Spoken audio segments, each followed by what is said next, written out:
never slow up, no I don't take shit. I got no love for the fakeness. If you wanna play tough and wanna hate this, I'll always show up and make a statement. I don't ever slow up, no I don't take shit. I got no love for the fakeness. If you wanna play tough and wanna hate this, I'll always show up and make a statement. Everything I do so instinctive and so passionate. Every word I move so descriptive like an adjective. I got a vendetta against people who patented being negative when you should be getting after it.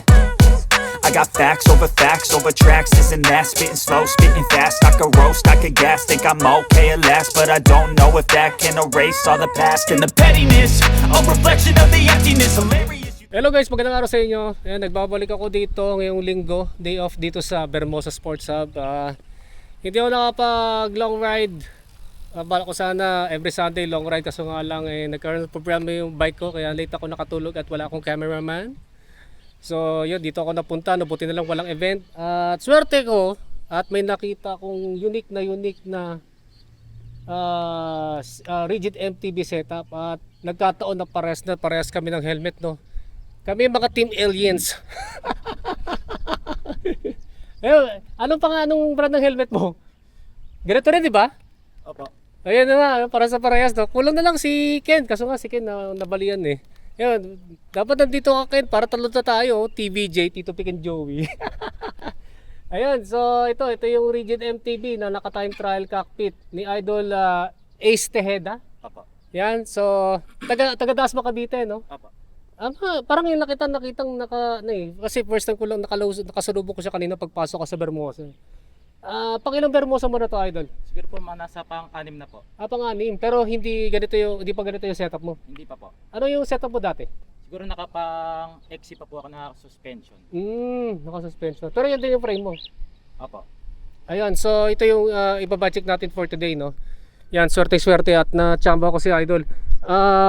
Idol Ace, before tayo mag-start, tanong muna ako. Di ba sabi mo dati kang naka-exi? Kailan mo na i-convert to sa pang-time trial? Siguro po nasa March 14 po. Last year? Opo. Last year pa pala, no? Bali, ano yung dahilan mo kung bakit ka nag-convert sa ganyan? Para di po masyado malita ko sa school. Nagay po kasi nagbabadal sa school eh. Tina-time trial mo yung tina-time trial mo. Teka, saan ka ba di ba sabi mo taga Dasma ka? Opo. Saan ka ba nag-aaral? Sa San Marino National High School po. May ilang kilometro yun? Nasa 9.8 kilometers. Haba! Mahaba na rin yun. Mas mahaba kaysa doon sa bike to work ko. Kasi yung bike to work ko 7 kilometers lang eh. Tapos yung MOA mula sa amin dati sa Las Piñas 9 kilometers din. Malayo din yun. Pero araw-araw mo yung ginagawa yun. Opo. Hindi, syempre balikan yun, edi 18 kilometers. So nasasabay mo yung ensayo tsaka bike to work, no. 2 in 1 na pala, no. Tanong ko lang, ano yung masasabi mo ngayon? Review mo sa setup mo. Satisfied ka na ba? Satisfied na po ako. Ang ano ko na lang po, yung bigat. Mamaya bigyan kita ng konting tip para para gumaan yan eh, no. Ayan, so ito nga ano pala, kailan mo pala na-long ride mo na ba yan? Na-long ride mo na ba yan? Opo, sa Kabyang po, Kabyang loop po ako. Yun yung parang mahaba kasama nasugbo, no? Opo. Mga ano yun eh, may halos 200 din yan eh, no? Siguro na po nasa 162 kilometers po yun na ano ko. Yung Dasma to Dasma no? Opo. Ayun, so ito nga yung general background sa kanyang rigid MTB na naka-time trial cockpit, no? Ito yung pangalawa. Yung sa akin kasi nag-crack yung frame eh. Kaya short-lived muna. Pa-pause muna, balik muna ako doon sa MTB cockpit eh. So mag-start muna tayo sa kanyang XC Hardtail mountain bike frame. Sabi mo Weapon Hunter to, no? Opo.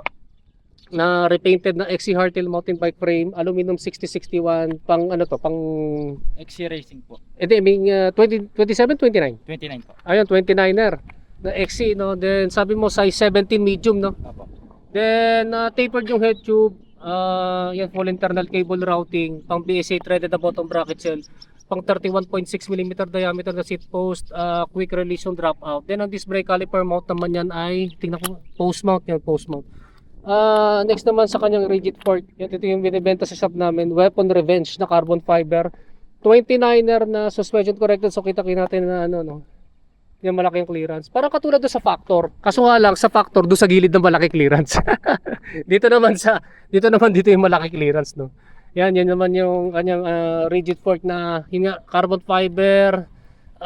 Ano to? Alam ko to, straight to eh. Straight yung steerer tube na to. Kaya naglagay siya ng adapter para maging compatible dito sa tapered head tube ng Weapon Hunter. Quick release yung drop out. Then ang disc brake caliper mount naman yan ay ano to? Post mount din. Yan, post mount. Next naman yan, ito yung sa cockpit. Yan, medyo interesting kanya yung cockpit. Old school yung old school yung diameter nito kasi may palaman eh. 25.4. Ito yung dati kong diameter sa manibela ko. Yan yung mga sinaunang diameter ngayon kasi 31.8 na, no. Nilagyan na lang niya ng palaman.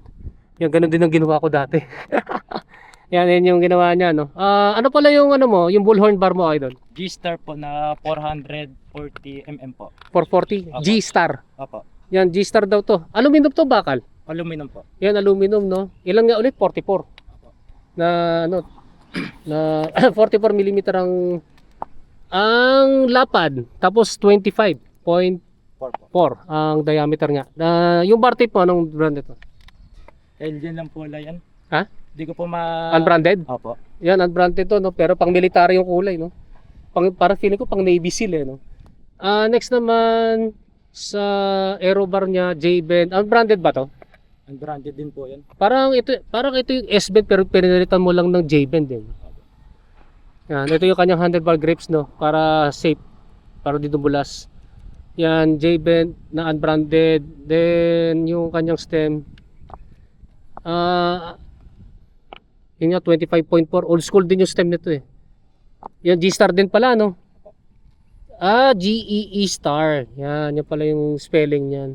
Pero anong haba nito? 120 po. 120. Nakita ko yung air position mo kanina sa montage natin. Masyado ka naka-extend. Para hindi, kasi pag long ride, mahirapan ka na yan. So, ang feeling ko lang naman, no, try mo ng maikli. Sabi mo 120. Kuwari ito, 10. Siguro mga 90 to 100 mm, try mo. Yan, kung meron kang extra stem. Para medyo umatras ng konti kasi masyado kang naka-forward. Kita ko doon sa montage mo eh. Yung headset naman niya na tapered, ano to? Weapon o mountain peak? po. Seat bearing. Opo. Yan, mountain peak na seat bearing yung kanyang tapered headset. Next naman sa kanyang seat lamp, unbranded na aluminum quick release type, 34.9 mm ang diameter. Yung kanyang seat post, ano to? Weapon animal? Opo. Weapon animal, no? Na 400 mm ang haba, 31.6 mm ang taba. Zero setback na dual bolt clamping system. Yung sa kanyang saddle naman, ano to? Elite 1 po.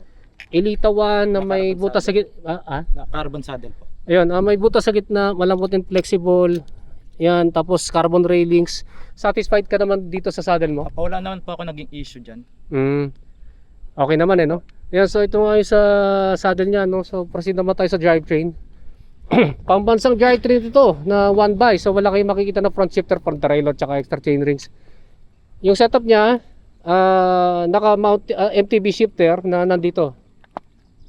Pwede mo bang i-demo mo sa amin? Hindi, yung dito, siyempre yung kaliwang kamay mo. Yan, paano mo sinisip yan? Pwede pala yun, no? Yung pala yung okay din pala, no? Yung pala yung diskarte niya dito para makapag-shift siya. Pero anong brand ito? L2 po, A5. L2 A5. Ilang speed to? 9 speed po na non-elite. Ayun, 9 speed na hindi daw elite, no? So next naman sa kanyang MTB crank, yun. Nagbabalik ang pambansang MTB crank na I accept. Ano ba yung nangyari sa akin? I accept dyan ko na Halotech. I accept din yung bottom bracket. Opo. Na 170mm ang crank arm. 104 BCD pang 4 post build na pang 3x. Bali 104 BCD sa dalawang chain ring, then 64 BCD para sa granny ring. Naka 1x Teka pala si Idol. Yun nga mo. Malalagdag din yung chain. Parehas na Decas to, no? 50T at saka ilan to? 5036, no? Na parehas na 1x narrow wide. Ang gagawin lang niya, manual shifting, no? Yan, ito siyempre obviously sa ahon to. Next naman, yung kanyang MTB clipless pedals. Ano to? Ano to? Ano pagbabasa nito? Rapantahi po. Hirap ba sa akin, Ano? Arpantahi. Opo. Yan, parang katulad ng racework, no? Kasi may carbo din na nakalagay. Yan, MTB clipless pedals. Yung chain mo, idol, ilang speed to? 9 speed po na 116 link po. Shimano to, di ba?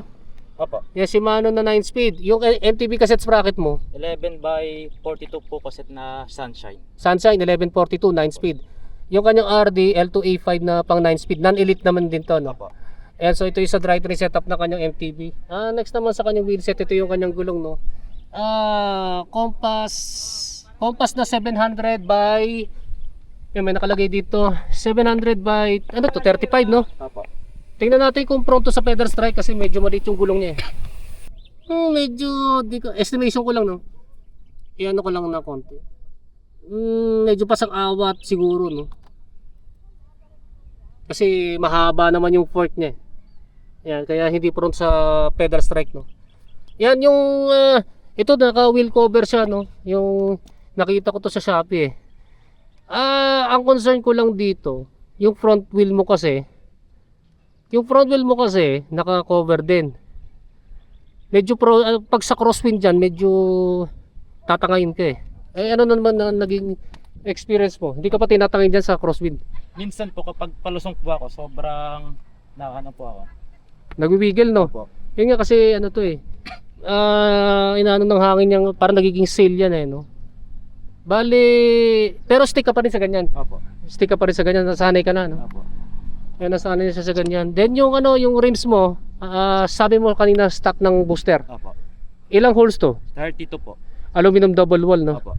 Yung spokes and nipples unbranded. Ragusa po. Aragusa. Then yung hubs niya na di natin makita. Anong brand nito? Speed 190 po version. Version 3. Pero parang kulay light green eh, no? Opo. Yan, ano to, naka power spring? Opo, naka power spring po. Yan, so i-check natin yung tunog nito kapag naka free wheel.